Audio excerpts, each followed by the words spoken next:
On passe maintenant à la correction de l'activité 1. Je vous laisse corriger dans votre cahier en vert si nécessaire et faire des pauses quand vous en avez besoin sur la vidéo. Alors, dans cette activité 1, vous demandez en premier de relever la définition de phénotype. Donc le phénotype, c'est bien l'ensemble des caractéristiques visibles d'un individu ou des cellules qui composent cet individu. Donc ça peut être visible à l'œil nu, mais ça peut être aussi visible avec un microscope, d'accord ? Ça peut être sur les cellules ou dans les cellules. Alors, avec le document 1, il fallait donner 3 caractères qui différencient des individus entre eux. Des exemples, en regardant le document, c'est qu'on n'a pas tous la même couleur des yeux, la même couleur des cheveux, la couleur de la peau, la forme du nez, la forme des yeux, etc. Qu'est-ce qu'un caractère héréditaire ? C'est donc un caractère qui est transmis au cours des générations, d'accord ? Et si on veut parler de l'hérédité, c'est la transmission de génération en génération d'un caractère. Ensuite, on vous demandait de décrire la couleur du pelage de l'hermine en été et en hiver. Eh bien, sur les documents, on voit qu'en été, l'hermine, elle est brun clair, alors qu'en hiver, elle est blanche. Et de quoi ça dépend, ça ? Eh bien, la couleur du pelage, elle dépend de la température. Donc, ça veut dire d'un facteur extérieur. Ensuite, les abeilles. On vous dit, les larves d'abeilles reçoivent des nourritures différentes à partir du 3e jour après l'éclosion. Certaines larves sont nourries exclusivement avec de la gelée royale, alors ces larves-là vont devenir des reines, et celles qu'on va nourrir avec de la gelée nourricière seulement vont devenir des ouvrières. C'est donc là aussi un déterminisme, être reine ou être ouvrière, qui dépend de la nourriture. Ensuite, de quoi dépend la couleur de la fleur des fleurs des hortensias ?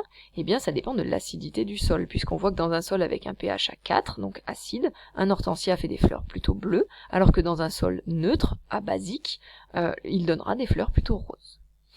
Donc il faut bien recopier la carte mentale ci-dessous dans votre cahier.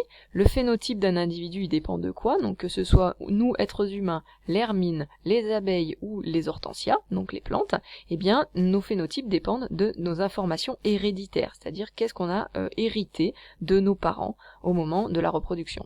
Et ça dépend aussi de l'environnement.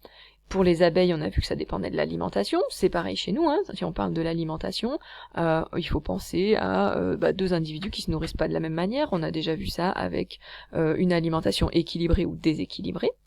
Ça dépend de la température aussi, alors pensez pour ça à le bronzage par exemple, d'accord ?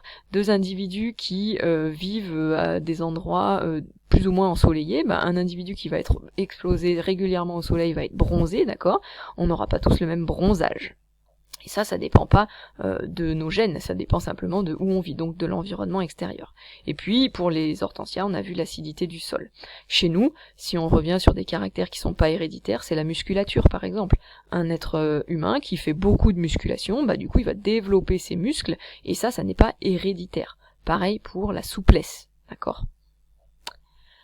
Ensuite, question 7. On vous disait avec vos connaissances et le document 1, page 120, fallait compléter le tableau. Alors, vous pouvez laisser bien sûr vos réponses si tant est que ça ressemble un petit peu à ce que vous voyez ici dans la correction. Là, ce ne sont que des exemples, on pourrait en mettre d'autres. Donc, les caractères qui sont partagés par tous les individus d'une espèce.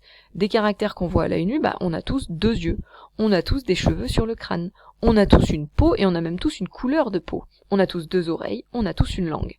Et un caractère que l'on ne voit pas à l'œil nu, par exemple, c'est qu'on a tous le caractère groupe sanguin. Mais on est d'accord qu'on n'a pas tous les mêmes caractères, puisqu'on est capable de tous se différencier quand on se croise dans la rue. On a donc des variations individuelles. Par exemple, on n'a pas tous la même couleur des yeux. On n'a pas tous la même couleur de cheveux.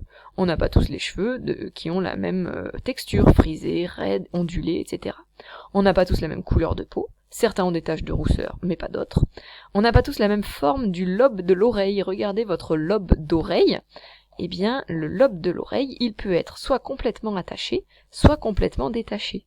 Et puis, bien sûr, il y a les formes intermédiaires. Et ça, eh bien, c'est déterminé de façon génétique, donc c'est héréditaire. Vous pouvez regarder vos lobes d'oreille à vous et à ceux de vos parents, vos frères, vos sœurs, et lire le document que je vous présente ici. Faites pause. Enfin, l'enroulement de la langue, c'est ce qu'on a vu dans l'activité 1, d'accord ? On a tous une langue, mais on n'est pas tous capables de l'enrouler en U. Et puis le groupe sanguin, on a des variations individuelles de groupe sanguin, puisque certains sont du groupe A, d'autres B, d'autres AB, d'autres groupe O. L'atelier 2. On vous demandait d'expliquer l'origine de nos caractères héréditaires. Pourquoi est-ce qu'on ressemble un peu à papa et un peu à maman ? Eh bien, on est 50% de papa et 50% de maman parce qu'on est issu de la fécondation, c'est-à-dire la rencontre entre un spermatozoïde de papa et un ovule de maman. Ça a donné nous, notre toute première cellule, c'était nous, là, la cellule œuf. Ensuite, cette cellule œuf, elle s'est divisée en 2, en 4, en 8, en 16, en 32, en 64, etc. Ça a donné un embryon. Cet embryon s'est développé et ça a donné nous à la naissance petit bébé. Et donc, notre toute première cellule, c'était un mélange d'un spermatozoïde et d'un ovule. Donc on est bien un peu de papa et un peu de maman. La conclusion, on vous disait en une phrase, finalement, qu'est-ce qu'on peut dire? D'où viennent nos caractères? Eh bien, nos caractères, ils nous viennent de nos parents, ça c'est sûr, ils nous les ont transmis de façon héréditaire au moment de la reproduction et donc de la fécondation. Mais, on a aussi des caractères propres à chacun, d'accord? Ça vient de notre environnement, ça c'est la deuxième origine de nos caractères, ils viennent de notre environnement. Exemple, le bronzage, la musculature, etc. Pour le bilan 1,